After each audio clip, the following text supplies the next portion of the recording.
যিকোনো পাইপ আমি ঘৰে ছাত্ৰী সকলে আমাক আগৰ পৰা প্ৰদান কৰি আহিছে সেইধৰণে আমাক প্ৰদান কৰিব লাগে আৰু যি এতিয়া আমাৰ বাগিচা মানে যি দাদাগিৰি হিচাপে আমাৰ ইয়াত কামবিলাক কৰা থাকে সেইটো আমি একদম মানে তাক একদম আচৰিত কথা হয় যেনেকৈ মেনেজাৰ যদি কৰে যে বাগিচাৰ স্থায়ী ক'ত কাম কৰে আমি বাগিচালৈ নিৰ্ভৰ কৰোঁ সেইকাৰণে আমি অনুৰোধ কৰিছোঁ যে বাগিচাৰ পৰিচালকক অনুৰোধ কৰিছোঁ লগতে আমি আমাৰ এছচিয়েশ্যনৰ ছেক্ৰেটাৰী আকৌ আমি ফোন কৰি জনাইছোঁ এই প্ৰথমত যে আমাৰ বাগিচা স্থায়ী সমিতিখন ৰেচন দিয়া নাই গতিকে সম্পূৰ্ণভাৱে আমি ৰেচন পাব লাগে আৰু নহ'লে আমি যি আমাৰ কিছুমান পত্ৰ আছে আমি দি দিম উলিয়াই দিম আৰু নহ'লে আমি প্ৰতিদিনে 2 ঘণ্টা কাৰ্যসূচী ৰাখিম আৰু ইয়াৰ আমি জগৰীয়া নহওঁ তেতিয়াহ'লে আমি শ্ৰমিকে প্ৰাপ্য পোৱা বস্তু আমি পাব লাগে আমি কাৰো ঘৰত বিচাৰি যোৱা নাই চৰকাৰলৈ আমি বিচাৰি যোৱা নাই আজি আমাৰ যি আমাৰ অসমত যি আমাৰ শ্ৰমিক মন্ত্ৰী আছে আমি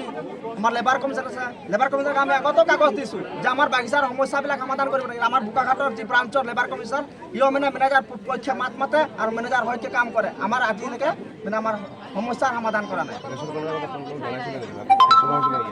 ৰেচনটো আচানক আমাক এক সপ্তাহৰ পাছত যেতিয়া আমাৰ শনিবাৰে ৰেচন দিয়ে তেতিয়া আমাক কৈছে যে ৰেচন শ্ৰমিকে কৈছে আমাক যে ৰেচনটো নাই পোৱা তা আমি মেনেজাৰৰ লগত কথা পাতিছোঁ আলোচনা কৰিছোঁ যে কেলৈ নাই পোৱা বোলে নহয় বোলে মেডিকেল চিজ গ'লে নাপায় আৰু মানুহজন ক'ত বেমাৰ হৈছে বাগিচাত কৰ্ম কৰি বেমাৰ হৈছে ইটো বাহিৰত হোৱা নাই কেনেকৈ তাৰ ৰেচন কাটিব আজি আমাৰ স্থায়ী শ্ৰমিক হওক বা অস্থায়ী শ্ৰমিক হওক বাগিচাত 8 ঘণ্টা এতিয়া যিটো ৰ'দ চলি আছে মানুহ সপ্তাহত 6 দিন কাম কৰিব পটককৈ নোৱাৰে এতিয়া যিটো ৰ'দ পৰি আছে সেইকাৰণে আমি অনুৰোধ কৰিছোঁ যে মেনেজাৰে যিমান আমাৰ শ্ৰমিক আছে মেডিকেল গেলেও আমাক ৰেচন দিব লাগিব কেলে বেমাৰ হৈছে বাগিচাত কাম কৰি বেমাৰ হৈছে আমি টাউনত কাম কৰি বেমাৰ হোৱা নাই একমাত্ৰ কথা আমাক ৰেচন সম্পূৰ্ণ গোটেই শ্ৰমিকৰ আমাক পাইপত দিব লাগে আৰু নহ'লে আমি 2 ঘণ্টা ধৰ্ণা কাৰ্যসূচী সম্পূৰ্ণভাৱে আমি পূৰা চলাই থাকিম মানে যেতিয়ালৈকে আমি সমস্যা আমাৰ সমাধান নহ'ব আমি তেতিয়ালৈকে ধৰ্ণা কাৰ্যসূচী আমি চলাই থাকিম আগে যে আমাদের লক্ষীজন বাগান গিলাই আগের সাহেবগুলো যেতিয়া ছিল তেতিয়া তো বাগানগুলো ইমান চাফা পরিস্থিতি ভাল একদম মানে কাম করো ভাল লাগতেছিল সব এতিয়া যে বাগানগুলা ইমান জঙ্গল আমাদের আকৌ রাতিপুয়া টিফিন লেকে গেল খাতেলো যাখানা রাস্তাগুলো গেলে ঘাস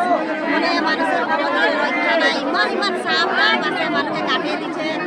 হসপিটাল লেগা হচ্ছে ইমান অসুবিধা পাচ্ছে মানুষের রাইজে তো এগুলা যদি সিদ্ধান্ত নাই দিয়ে তা আমাদের কি কাম করে খাবো এই বাগানটাই বাইদেউ আপোনালোকৰ আজি ইয়াত গোট হোৱা মানে ইমান মানুহ দেখি পাইছোঁ আপুনি এইটো বিষয়টো ভালকৈ কৈ দিয়কচোন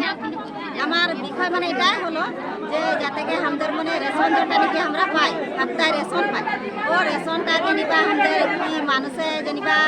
কেবা হসপিটাল যায় আহে আগেলে তো রুল আহে আমাদের হসপিটাল গেলেও আমাদের রেশন পাব লাগে এতিয়া কি হচ্ছে মানে হসপিটাল গেলেও রেশনটা কাটিয়ে দিচ্ছে ওটার কারণে আর সবে রাইজে মিলে আজি ধারণা একটা দিয়া হয়েছে আপোনাৰ নামটো ক'ব পাৰিব নেকি মোৰ নাম নমস্কাৰ শ্ৰীমতী সুমি তেলেঙ্গা আপুনি লক্ষজানৰ হয়নে মই লক্ষজানৰ ঠিক আছে ধন্যবাদ